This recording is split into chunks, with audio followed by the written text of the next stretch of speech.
Hello guys, welcome back to my YouTube channel. दोस्तों, आज मैं आपको भारत के इतिहास के महत्वपूर्ण प्रश्नों के बारे में बताऊंगा जो आपके आने वाले कंपटीशन एग्जाम से संबंधित हैं। तो चलिए वीडियो स्टार्ट करते हैं। प्रश्न 1। मिंटो मार्ले सुधार बिल किस वर्ष में पारित किया गया? आंसर ऑप्शन बी, वर्ष 1909 में। मिंटो मार्ले सुधार बिल वर्ष 1909 में पारित किया गया। आईएमपी क्वेश्चन है, आपको याद रखना है। प्रश्न 2। प्राचीन काल के भारत में कौन से आक्रमणकारी भारत आकर बस गए? आंसर ऑप्शन डी, उपरोक्त सभी। आर्य, यूनानी, हुंड, ये सभी आक्रमणकारी प्राचीन काल के भारत में आकर बस गए। प्रश्न 3। पहले भक्ति संत जिन्होंने अपने सिद्धांतों के प्रचार में हिंदी शब्द का प्रयोग किया वह कौन था? Answer option A, Ramanand. पहले भक्ति संत कवि जिन्होंने अपने सिद्धांतों के प्रचार में हिंदी शब्द का प्रयोग किया वह रामानंद थे। आईएमपी क्वेश्चन है, आपको याद रखना है। प्रश्न 4। वैदिक कालीन नदी परुशनी जिसके तट पर 10 राजाओं का युद्ध हुआ था का आधुनिक नाम है? Answer option B, Ravi. वैदिक कालीन नदी परुशनी जिसके तट पर 10 राजाओं का युद्ध हुआ था उसका आधुनिक नाम रावी नदी है। प्रश्न 5। सूर्य देवता सावित्री को संबोधित प्रसिद्ध गायत्री मंत्र किसमें उल्लेखित है? आंसर ऑप्शन ए, ऋग्वेद संहिता। सूर्य देवता सावित्री को संबोधित प्रसिद्ध गायत्री मंत्र ऋग्वेद संहिता में उल्लेखित है। आईएमपी क्वेश्चन है, आपको याद रखना है। प्रश्न 6। मुगल शासकों में सबसे पहले साम्राज्य को प्रांतों में किसने बांटा? Answer option C, Akbar. Mughal शासकों में सबसे पहले साम्राज्य को प्रांतों में अकबर ने बांटा। आईएमपी क्वेश्चन है, आपको याद रखना है।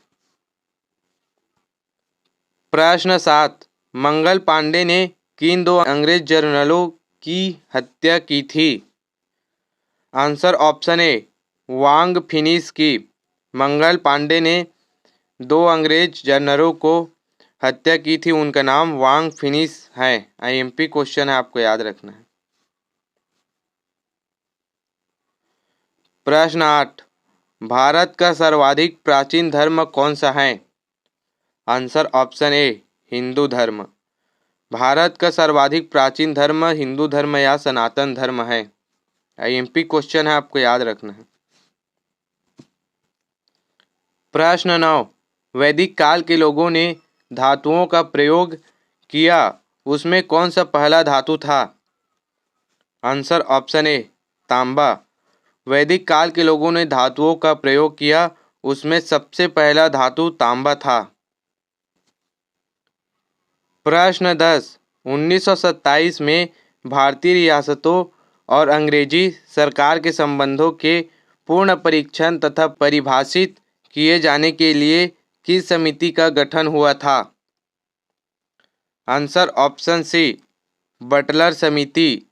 1927 में भारतीय रियासतों और अंग्रेजी सरकार के संबंध के पूर्व परीक्षण तथा परिभाषित किए जाने के लिए बटलर समिति का गठन हुआ था। आईएमपी क्वेश्चन है, आपको याद रखना है। प्रश्न 11। भारतवर्ष का नाम किस वंश के नाम पर पड़ा? Answer option A, Bharat. Bharatvarsh का नाम भरत वंश के नाम पर पड़ा। आईएमपी क्वेश्चन है, आपको याद रखना है। प्रश्न 12। दिल्ली पर पुनः अधिकार के बाद हुमायूं दोबारा कितने दिनों तक शासन कर सका? आंसर ऑप्शन बी, 6 माह। दिल्ली पर पुनः अधिकार के बाद हुमायूं 6 माह तक शासन कर सका। प्रश्न 13। जैन ग्रंथों की रचना किस लिपि में हुई थी? आंसर ऑप्शन ए, प्राकृत लिपि में। जैन ग्रंथों की रचना प्राकृत लिपि में हुई थी।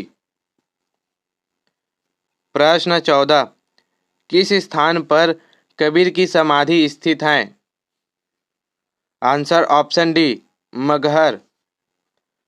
मगहर में कबीर की समाधि स्थित है। आईएमपी क्वेश्चन है, आपको याद रखने, इसको कंपटीशन एग्जाम में पूछे जा सकते हैं।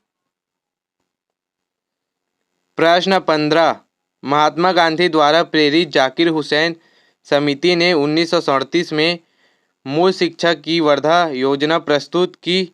इस योजना का मूलभूत सिद्धांत था। आंसर ऑप्शन डी, हस्त उत्पादक कार्य। महात्मा गांधी द्वारा प्रेरित जाकिर हुसैन समिति ने 1937 में मूल शिक्षा की वर्धा योजना प्रस्तुत की। इस योजना का मूलभूत सिद्धांत हस्त उत्पादक कार्य था। आईएमपी क्वेश्चन है, आपको याद रखना है। प्रश्न 16, किस अधिनियम ने ईस्ट इंडियन कंपनी द्वारा चाय व्यापार के एकाधिपत्य तथा चीन के साथ व्यापार को समाप्त कर दिया? आंसर ऑप्शन डी, 1833 का चार्टर एक्ट। 1833 का चार्टर एक्ट अधिनियम ने ईस्ट इंडिया कंपनी द्वारा चाय व्यापार के एकाधिपत्य तथा चीन के साथ व्यापार समाप्त कर दिया। प्रश्न 17, अशोक के अभिलेख में उसके किस एकमात्र पुत्र की चर्चा की गई है? Answer option B, Tivara. Ashoka के अभिलेख में उसके एकमात्र पुत्र तीवर की चर्चा की गई है। प्रश्न 18, तीसरी सदी ईस्वी पूर्व तक भारत की संपर्क भाषा कौन थी? आंसर ऑप्शन सी, प्राकृत। तीसरी सदी ईस्वी पूर्व तक भारत की संपर्क भाषा प्राकृत थी। प्रश्न 19, दिल्ली का हिंदू शासक कौन था? Answer option B, Hemchandra Vikramaditya. Delhi का हिंदू शासक हेमचंद्र विक्रमादित्य था। आईएमपी क्वेश्चन है, आपको याद रखना है। प्रश्न 20, प्राचीन भारत के निवासियों को क्या कहा जाता था? आंसर ऑप्शन सी, भरत संतति। प्राचीन भारत के निवासियों को भरत संतति कहा जाता था। आईएमपी क्वेश्चन है, आपको याद रखना है। दोस्तों, इसी तरह के कंपटीशन एग्जाम से संबंधित वीडियो देखने के लिए मेरे वीडियो को लाइक करें, चैनल को सब्सक्राइब करें। धन्यवाद।